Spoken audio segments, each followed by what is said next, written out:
नमस्कार साथियों। आज हम लोग कोई पढ़ाई की चर्चा नहीं करेंगे। ये जो हमारे देश में परीक्षाओं का लीक होना चल रहा है उस पर चर्चा करेंगे। जो वर्तमान में नीट परीक्षा हुई है उसमें एक बड़ी धांधली हुई है, इसलिए सभी टीचर्स को आके इसमें बच्चों का सपोर्ट करना चाहिए और इस एग्ज़ाम को कैंसिल करने में और दोबारा जो है टाइम से हो, और जो भी परीक्षाएं हों तो लीक ना हो। इसमें सभी अध्यापकों का अपना अपना योगदान देना चाहिए, जिससे कि जैसे हमारे देश में चुनाव होते हैं वो निष्पक्ष होते हैं, ना कभी लीक होते, ना कभी उनका पेपर लीक होता, ना कुछ। भाई उनका भी अगर जो बच्चों के साथ अगर आप लोग खिलवाड़ कर रहे हैं तो आपके साथ भी ऐसा हो तो फिर तब आपको समझ में आए। लेकिन चुनाव में ये तो है आपको कि आपने डेट फिक्स कर दिया कि इस तारीख से आचार संहिता लग जाना है, तो इसके बाद कोई भी दूसरे कार्य सरकारी काम जो है नहीं होंगे। लेकिन बच्चों के एग्जाम में चाहे कभी भी, चाहे जो भी एग्जाम हो आपका, अब ये तो नीट का भी हुआ है, इसमें भी क्या है कि टीचरों में भी बच्चों में भी यूनिटी नहीं है। अब जैसे नीट का एग्जाम हमारा ये जो बच्चों का लीक हुआ है तो सिर्फ में नीट वाले बच्चे ही परेशान है इसमें। बाकी जो अदर एग्जाम कॉम्पिटिटिव एग्जाम की तैयारी कर रहे हैं उनको कोई ज्यादा समस्या नहीं। लेकिन इसमें सभी को एक साथ आके और इस जैसे भी ये जो लीक वाला सिस्टम है, इस स्कैम को बंद करने के लिए सबको एकजुट होना चाहिए। वो चाहे जो भी टीचर हों, बड़े बड़े टीचर हों या छोटे टीचर हों, सबको एक साथ आना चाहिए। अदरवाइज ये सिस्टम जो है हमेशा चलता ही रहे। जैसे अभी ये नीट का पेपर जो लीक हुआ है उसके बारे में कुछ जानकारी जो है आपको मैं बता रहा हूँ, कैसे इसका सिस्टम कितना घटिया है। ये जो एजेंसी है इसको एनटीए बोलते हैं, यानी नेशनल टेस्टिंग एजेंसी है।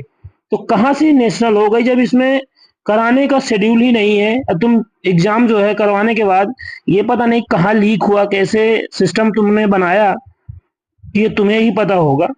इसलिए सभी अध्यापक साथ में आए और ऐसे जो लीक वाला सिस्टम है इस धंधे को और इस चीज को समाप्त करने में सभी जो है सहयोग करें बच्चों का, क्योंकि ये बच्चों के भविष्य के साथ जो है खिलवाड़ हो रहा है। ऐसे ही डॉक्टर जो है जो भविष्य में जाके कभी कोई किडनी बेचेगा, कभी कोई कुछ निकालेगा शरीर से। इसलिए आपको ध्यान देना है कि ये जो नीट एग्जाम 2000 जो है अभी 24 में हुआ था आपका, तो इसमें एनटीए चोरी फैक्ट जो है कुछ चीजें हैं जो मैं आपको फैक्ट बता रहा हूँ वो देखना। जैसे कम नंबर और रैंकिंग अच्छी आ रही है, इसका मतलब क्या है। अब ये देख रहे हैं कि एक मान लीजिए हमारे बेचारे किसान का बेटा है और दूसरा एनटीए का बेटा है, एनटीए का रिश्तेदार है। ठीक है ना, मैंने लिया है ये तथ्य, आप देखेंगे न्यूज़पेपर में। तो हमारे एक न्यूज़ चैनल ने ही इनको बताया है, और ये सिर्फ एक न्यूज़ चैनल नहीं, काफ़ी जो बच्चों के साथ उनका हेल्प करना चाह रहे हैं उन्होंने बताया है यहाँ पे। तो एक जैसे किसान का बेटा हुआ तो इसको मिले हैं 618 नंबर, जिसकी रैंक कितनी आई है 61,014। और यहाँ एनटीए का रिश्तेदार, एनटीए का फूफा या एनटीए का बेटा है, इसका नंबर जो है 589 और इसकी रैंक कितनी आई है 43,000। ये पहले पहुंच गया और ये बेचारा बाद में। क्यों? क्योंकि ये किसान का बेटा है, इसने ना कोई लिंक लगाया ना ही इसके पास पैसा है। और ये क्या है, इसके पास पैसा है और इसके जो है ये फूफा जी है। दूसरी बात, इसमें देखिए ये जो सिर्फ 24 लाख बच्चे नहीं इन्वॉल्व, इसमें जो है 24 के साथ साथ उनके पेरेंट्स, एक बच्चे के साथ कम से कम 5 जो है उनके लोग प्रभावित होते हैं। तो समझ सकते हैं कितने लोग जो है एक एग्जाम से प्रभावित होते हैं। तो ये जो है, अब दूसरा जो एक पॉइंट है कि जैसे 720 में, ये तो पहली बात तो सबसे भारत का टफेस्ट एग्जाम माना जाता है, यानी नीट का एग्जाम। जल्दी बच्चे जो है इसके बारे में सोचते नहीं है कि ये नीट जो है काफी टफ एग्जाम है, इसलिए मैक्सिमम जो बच्चे जाते हैं तो एक्स्ट्रा जो टैलेंटेड होते हैं वही जाने का प्रयास करते हैं। तो इसमें ये देखते हैं कि 720 में 720 नंबर लाना पहली बात तो पॉसिबल नहीं था अभी तक। लेकिन एक आध दो बच्चे ले आते थे। जैसे 2021 में क्या हुआ है कि 2001 में, एग्जाम्पल है यहाँ पे, एग्जैक्ट डाटा नहीं है, एग्जाम्पल है यहाँ पे।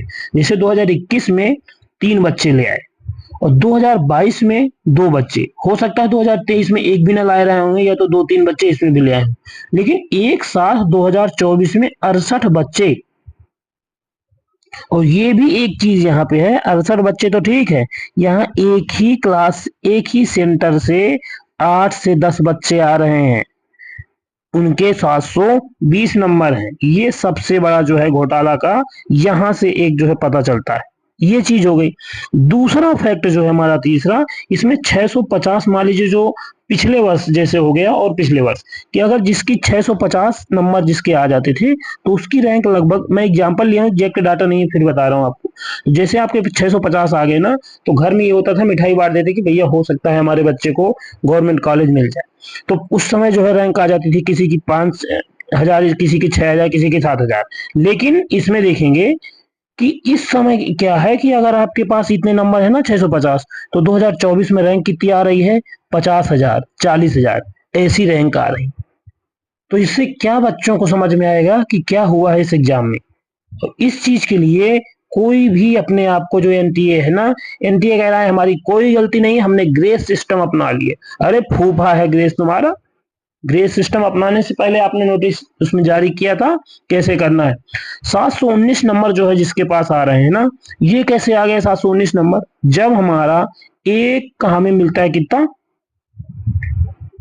एक जैसे हमारा क्वेश्चन सही हुआ तो हमको मिल रहा है कितना नंबर? 4 नंबर मिल रहा है एक का। लेकिन अगर मान लीजिए गलत हो गया हमारा एक, तो उसी में -1 होके कितना हो जा रहा है? -5 चला जा रहा है। तो या तो 15 आ जाते, अगर इसने छोड़ दिया तो मान लीजिए 16 आ जाते। लेकिन 715 716 तो ठीक है जायज, लेकिन ये 719 कैसे आ गया? ये भी कहना है कि हमने ग्रेस से, अरे ग्रेस आपका सब समझ में आ रहा है, ग्रेस नहीं है, ये टोटल जो है धांधली हुई है, बच्चों के भविष्य के साथ खिलवाड़ हुआ। इसमें केवल एग्जाम लीक ये नहीं हुआ कि आपका ये नीट हुआ है, सिर्फ ये जो है दुखदाई नहीं है। पहले कुछ दिनों तक प्रोटेस्ट किए यूपी पुलिस वाले बेचारे बच्चे। यूपी में देखिए जो भी एग्जाम हुआ कैंसिल, एमपी में हुआ कैंसिल, बिहार में हुआ उसमें भी स्कैम, राजस्थान में हुआ है उसमें स्कैम, कहीं बच रहा है? कहीं भी नहीं। इसलिए जो भी बेचारे बच्चे हैं जो नॉर्मल हैं, गरीब किसानों के बच्चे हैं, सिर्फ और सिर्फ उन्हीं को ये सब समस्या जो है, बाकी अदर को नहीं है। जैसे यूपी पुलिस एग्जाम हुआ वो भी कैंसिल। पहले जितने भी एग्जाम हुए हैं यूपी में मैक्सिमम जो है उनका ये ट्रेंड चला आ रहा है कि पहले पेपर लो, फिर लीक कराओ, फिर 2 साल बाद फिर लो, हो सकता है 3 साल उसी में लग जाए। जैसे बीडीओ का, ग्राम विकास अधिकारी का 2018 का पेपर भैया 2024 23-24 में लिया गया है। तो अब आप लोग देख सकते हैं कि कितना गजब का सिस्टम चल रहा है यहाँ पे। और इन लोगों का, नेताओं का क्या होता है सिस्टम कि जिस दिन अगर ये है कि इस दिन चुनाव है और 8 तारीख को शपथ ग्रहण, तो 8 बज के अगर मान लीजिए नोटिफिकेशन में आ गया कि भैया 7:20 में शपथ ली जाएगी, तो वो शपथ ली जाएगी। अब बच्चों का क्या है, कोई फर्क नहीं पड़ता किसी को कि बच्चे क्या करेंगे क्या नहीं करेंगे। ये देखेंगे आप कि हम यूपी पुलिस एग्जाम, ये भी आपका जो है इसमें भी स्कैम हुआ। एसआई का हुआ था, इसमें भी स्कैम हुआ, बच्चों ने प्रोटेस्ट किया लेकिन किसी को कोई फर्क नहीं पड़ा। लेखपाल में भी बच्चों ने क्लासरूम में ही क्या दिया, प्रारूप दिया हर चीज, लेकिन उसका भी कोई वो नहीं कि नहीं कुछ नहीं हुआ। होना क्या है जो सरकार चाहेगी। बीडीओ का मैंने बता दिया कि 2018 का पेपर 2023-24 में ये लोग करा रहे हैं। एमपी पटवारी में खुलेआम धांधली हुई, टीचरों ने बेचारों ने बहुत काफी प्रयास किया, प्रोटेस्ट किया, बच्चों ने अपना जी जान लगाया कि भैया नहीं ये कैंसिल होना चाहिए, लेकिन जो करना था उनको वही किए। पुलिस में भी एमपी में यही सिस्टम हुआ, धांधली हुई, सबको पता है, सभी चैनलों में बताया, सभी टीचरों ने दिखाया, लेकिन कुछ होने क्यों, ये भी क्यों नहीं अभी ये मतलब पूर्ण रूप से बंद क्यों नहीं हो रहा? क्योंकि सभी जो है टीचर एकजुट नहीं है। जैसे यूपी पुलिस का हुआ तो जो पुलिस वाले बैच चलाते हैं टीचर, बस वही इकट्ठा हो गए, वही उन्होंने 8-10 चैनल आके बोल दिए, रिट्वीट कर दिए, काम खत्म। अरे सबको आना चाहिए, मैं कह रहा हूं किसी का भी एग्जाम हो लेकिन सभी टीचर आए, एक साथ आए, और इस चीज को जो है लिखित मिलने की कोई भी एग्जाम हो तो कैंसिल और लीक नहीं होना चाहिए। ये जो है बच्चों के साथ जो है हमेशा भविष्य के साथ खिलवाड़ जो है सही नहीं है। इसलिए सरकार से यह निवेदन, आग्रह और अपील भी है कि ऐसे जो है, अगर आपका मान लीजिए चुनाव हो रहा है, चुनाव कभी लीक हुआ है बताइए? कोई भी अगर कह दे कि कभी भी चुनाव लीक हुआ है, नहीं हुआ। क्यों? क्योंकि इनको खुद करवाना है। अगर ये है कि 8 को भैया इनको शपथ ग्रहण करना है तो 8 को करना है, चाहे कुछ भी हो जाए, धरती आसमान ऊपर नीचे हो जाए, चेंज हो जाए आपस में, लेकिन ये 8 को जो है उल्टा हो जाएंगे, लेकिन फिर भी 8 को ही शपथ लेंगे। और बच्चों के साथ उनको किसी को भी कोई प्रभाव नहीं पड़ता कि बच्चे के भविष्य के साथ खिलवाड़ हो रहा है, बच्चे आत्महत्या कर रहे हैं, चाहे जो भी एग्जाम हो, आत्महत्या कर रहे हैं, एक दिन 2 दिन नोटिफिकेशन उसमें आएगा, कहो कि 90% जो है, जो कुछ चैनल हैं तो वो दिखाते ही नहीं, 10% है जो कि दिखा रहे हैं इस चीज को, है ना। इसलिए सभी टीचरों से निवेदन कर रहे हैं और आग्रह अनुरोध जो भी आप लोग समझे कि सब लोग साथ आए एकजुट होके, और इस जो है री एग्जाम जो है आपका, जो जो आपका नीट का री एग्जाम, इसको कराने में सभी लोग आपस में मिलकर, और जो भी, ये नहीं कि सिर्फ यही एग्जाम, सरकार से लिखित में एक लिया जाए जो भी, कि भैया इसमें आपको देना है कि कोई भी एग्जाम होगा चाहे जो भी हो, यूपी, एमपी, बिहार, राजस्थान, झारखंड, छत्तीसगढ़, जहां भी जो है एग्जाम अगर होता है तो वहां लीक अगर होता है तो उसका पूरा पूरा जिम्मेदार सरकार होगी, और लीक नहीं होना चाहिए। या तो होती है तो बच्चे का जो है कितना, अब मान लीजिए 1 साल, अगर यहाँ पे अभी यूपी पुलिस का एग्जाम कब हुआ, फरवरी में हुआ था, 18-19 फरवरी को हुआ था पेपर, अब लीक हो गया, अब आज क्या आ गया, जून आ गया, है ना, जुलाई आने वाली, 6 से 7 महीने हो गए, और अभी भी 6-7 महीने पता नहीं कि क्या है। अब जिस बच्चे ने 2,000-4,000 रुपए, कोई 20,000 रुपए इकट्ठा करके किसी तरह तैयारी किया होगा जाके बाहर, और आज वो बच्चा क्या है कि उस तैयारी से किनारे होके कहीं ना कहीं गवर्नमेंट जॉब नहीं उसको मिल रही तो प्राइवेट जॉब कर रहा है, या तो खुद का जो है धंधा स्टार्ट कर रहा है। हमारे जो है, जो बड़े लीडर हैं, वो ये बोल रहे हैं कि भैया कुछ भी नहीं मिल रहा तो हम जो ऑफिस नए नए अपने खुलवा रहे हैं तो वहां सामने पकौड़ा तलो, ये इनका जो है रोजगार है, बाकी कोई इनसे वो नहीं। इसलिए सरकार को इस पे तुरंत संज्ञान लेना चाहिए और इस परीक्षा को तुरंत रद्द करके दोबारा जितना जल्दी हो सके इसका री एग्जाम करवाना चाहिए। बाकी भी एग्जाम है, जैसे यूपी पुलिस का हो गया, उसकी भी जो है इनको डेट तत्काल निकालना चाहिए कि कब जो है एग्जाम ये ले रहे हैं इसका, यूपी पुलिस का। तो सभी टीचर साथ हैं और बच्चों का सहयोग करें, क्योंकि बच्चों से ही आपकी पहचान है।